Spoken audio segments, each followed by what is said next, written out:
Hello everyone, this is Dr. Alex Avila with Love University, and we're back. I'm an author, psychologist, and speaker. Every week we talk about how to love ourselves, others, and a higher nature, how to improve our finances, career, health, relationships, and spirituality. And last time we were talking about a very unique and powerful concept called the thought demons, the critical inner voices that attack us and try to destroy us mentally. Things like, I'm not good enough, I'm not worthy enough, I will fail. We inherit from our parents sometimes, even from our own misconceptions and thoughts. This week we're going to talk about a specific thought demon that also is very deviously powerful and against us. It is called the bad me thought demon, relentless attack of self. The bad me thought demon is the lowest level thought demon in the thought demon universe. It is made up of two punishing elements, shame and guilt. Guilt is a thought or feeling that you did something bad, while shame is a thought or feeling that you are a bad person. The bad me thought demon is based on self-hatred and despair. When you experience shame or guilt caused by the bad me thought demon, you believe that your actions are bad, unacceptable, or evil. You see yourself as a horrible person who has few, if any, redeeming qualities. At its core, bad me is a painful feeling of humiliation and distress about your behaviors, thoughts, or emotions. When you feel shame or guilt at its most intense level, you will eventually begin to feel hopeless and helpless. You may even lose your will to live. As your lonely companion, the bad me thought demon can lead you toward physical or emotional death. The death may be a physical one, caused by neglecting your health and self-care, or by ultimately committing suicide. Or you may experience an emotional death in which you live an empty life, devoid of hope, love, or expectation of improvement. The bad me thought demon is a favorite of society's judgmental arbiters and arrogant moral controllers. They tell you that you are not good enough, or worthy enough to deserve anything better in life. They tell you that you have made irrevocable mistakes and blunders from which you can never recover. They make you believe that you are a piece of garbage that has no value. When you believe in the condemning message of the bad me thought demon, you hang your head, shy away, and wish you were invisible. When you're under the relentless influence of the bad me thought demon, you will find it difficult to extricate yourself from its hold over you. Regardless of how much you try to pump yourself up with positive thinking, you will tend to fall down the slippery slope of shame. You will drown in the constant mental triple threat of disapproval, rejection, and failure. Fortunately, there are ways to eradicate the bad me thought demon and break the bonds of despair, futility, and self-defeat. One of the best ways to diminish the bad me thought demon is to develop a realistic awareness of the actions you take on a daily basis. Ask yourself these questions. Did this action match the agenda of my higher nature, God, spirit, or nature? Did it lead me to more love, peace, understanding, and fulfillment? If it did, then keep doing it. If it didn't, then you need to stop acting this way. Instead, redirect your energy toward activities that move you further along in your love cue development. Another way to master the bad me thought demon is to embrace the positive sides of shame and guilt. Although these emotions are usually self-defeating and can cause you a great deal of pain, they do have some redeeming qualities. First of all, it can be useful for you to experience a certain amount of guilt for any mistakes you made that severely hurt yourself or others. In this way, you can stay humble in a realistic and balanced manner. You won't allow arrogance to build up and convince you that you are a superior person who never makes mistakes, which can be known as narcissistic thinking. But at the same time, you won't denigrate or deny your good qualities. You will maintain a balanced sense of self in which you realistically understand your strengths and weaknesses. Secondly, you can motivate yourself by having a measured sense of guilt or shame for wrongful and destructive actions you may have taken. For example, cheating on a loved one or betraying a friendship. By critiquing your actions in a practical and compassionate way, you can develop healthy restraint and responsible morality. Taking a moral inventory of your past actions can be a healing experience in which you move from self-criticism to self-forgiveness, and eventually to the radiance of your higher nature self. In the process, you will develop empathy and compassion for the humanness of others as well as for your own humanity. Now let's take a look at some specific approaches that you can use to help rid your mind of the troublesome and persistent bad me thought demon. First of all, forgive yourself. The first step in banishing the bad me thought demon is to forgive yourself for your past mistakes. You need to realize that you can only act as intelligently as your psychological grade level at the time that you made the mistake. For example, when you hurt your loved one, made a foolish decision, or fell back into a bad habit, you are acting at perhaps a 6th grade level of mental development. Now that you are wiser and more experienced, you will act at a higher grade level, maybe 9th grade, 11th grade, or even college level. As a result, you won't repeat the same mistakes that caused you to experience shame in the first place because you have learned from your errors. You will choose to be the author of your experiences, and you will grow from each lesson.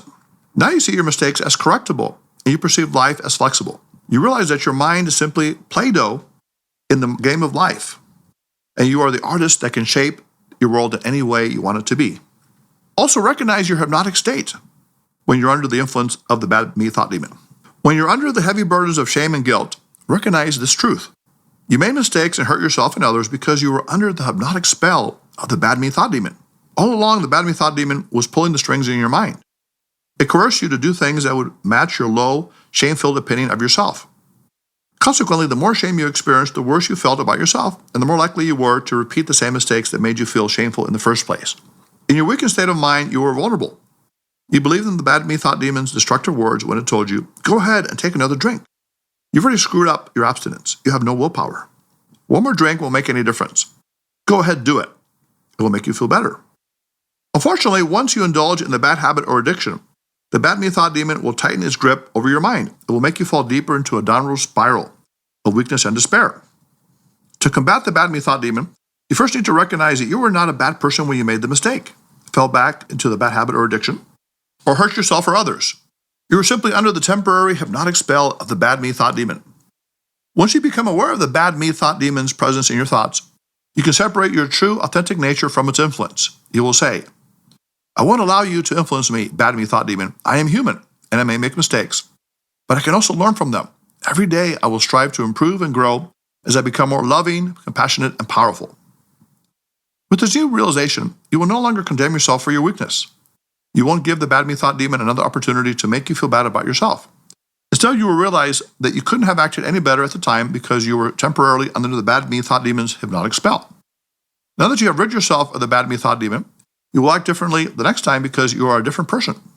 As you free yourself from the bad me thought demon's malevolent control, you will become the individual you are meant to be, loving, confident, and joyful. Also, it's important to surrender the false pleasure of the poor me. There's a secret pleasure that you may indulge in without realizing it. It is called the pleasure of poor me, the false idea that others in life are out to get you. When you have the poor me mentality, you believe that life is not fair to you. You think that you can't win no matter how hard you try. At first, this mindset may appear to bring you a certain kind of twisted and false pleasure, as you feel sorry for yourself and become the center of your personal pity party. You say to yourself, look at how bad my life is. I never get any breaks. Unfortunately, this temporary boost of self-centered energy doesn't usually last very long. Soon the poor me mentality comes back to haunt you in the form of debilitating feelings of shame, guilt, and worthlessness. Your solution is to surrender the minor pleasure of poor me and make a decision to sacrifice the petty feelings that revolve around your hurt ego. Say to yourself, I relinquish the false pleasure of feeling sorry for myself. In its place, I will learn the true contentment and achieving of what I really want and being the person I was meant to be. I can learn from my mistakes and become better every day. I am a person of true love and confidence. Also, make sure you affirm the gift of life. Instead of feeling guilty and hiding from others and your past, your best course of action is to boldly enter the present and confidently travel through your future. When you participate in daily activities and interact with other people, make sure that you maintain a firm confidence and an unshakable belief that you are a valuable human being who has a great deal to offer the world. Yes, you may make mistakes. Yes, you have some weaknesses. Yes, you are a human. But you are also larger than your mistakes. You are greater than your blunders. You are bigger than anything that bothers you. By virtue of being born into this world, you are a gift of creation. Embrace the gift of life you have been given. Affirm it and appreciate it for all the good it has brought you and will continue to bring you. Don't hide in the shadows of shame and doubt. Go out in the open and shine your light, positive energy, love, and goodwill to all who come into your path. You have nothing to be ashamed about. You are human, you are free, and you are love. Develop selective memory, the winner's mind. To defeat the bad me thought demon, you need a selective memory. Having a selective memory means that you will make a conscious decision to remember only loving thoughts of success, peace, and contribution. When you do this, you will develop the winner's mind. The winner's mind is a mental default mechanism that automatically takes you to positive and self-enhancing thoughts, including love, peace, compassion, self-forgiveness, gratitude, and abundance. With a selective memory, you can reorganize your mind. You will focus on your successes, not your failures. You will think of yourself only as a winner, someone who triumphs in life and helps others succeed as well. When negative thoughts and memories try to shove themselves into your day, you will ask yourself, are these thoughts aligned with my higher nature of love?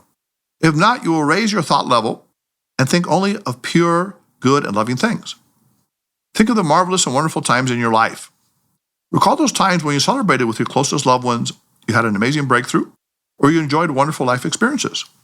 As you recall your happiest and proudest moments, it will diminish the power of the thought demons to distract you into gloom and regret. Another important thing is to catch other people doing the right thing. Often we are quick to judge and condemn others for making a mistake. Although people can learn from their errors, it is often far better and more helpful to catch them doing the right thing. In psychology, this is known as positive reinforcement. That occurs when you give a reward, also known as a reinforcer, to someone who acts in a way that is positive, pleasant, and helpful. The reward, whether it's praise, affection, or practical benefits, increases the likelihood that the person will repeat the behavior you just rewarded. For example, if you want your children to develop their creativity, you can praise them for their accomplishments in this area. That's a beautiful drawing. If you want to have a more fun-loving and cheerful work environment, you can sincerely compliment your coworkers when they demonstrate a talent or attribute that contributes to a positive workspace. You can say, "I love your sense of humor. It cheers me up," to your coworker. With positive reinforcement, the more you reward others for their helping, loving, and creative behavior, the more likely they are to keep doing it. The bottom line is this: we all want to be loved and appreciated. When you reinforce the good in other people, you also feel good about yourself because you're expanding your capacity to be kind and empathetic toward others. You are placing yourself in their shoes and feeling grateful for the nobility of spirit that we all share. Along the way, you will discover and express your own higher nature, a goodness, love, and peace that keeps growing and blossoming inside you. Also recognize that you are not called to be successful, but only to be faithful to your growth and authenticity. Some people say, "I want to make a difference in the world." Although this may sound like a noble purpose, that may not always be the case.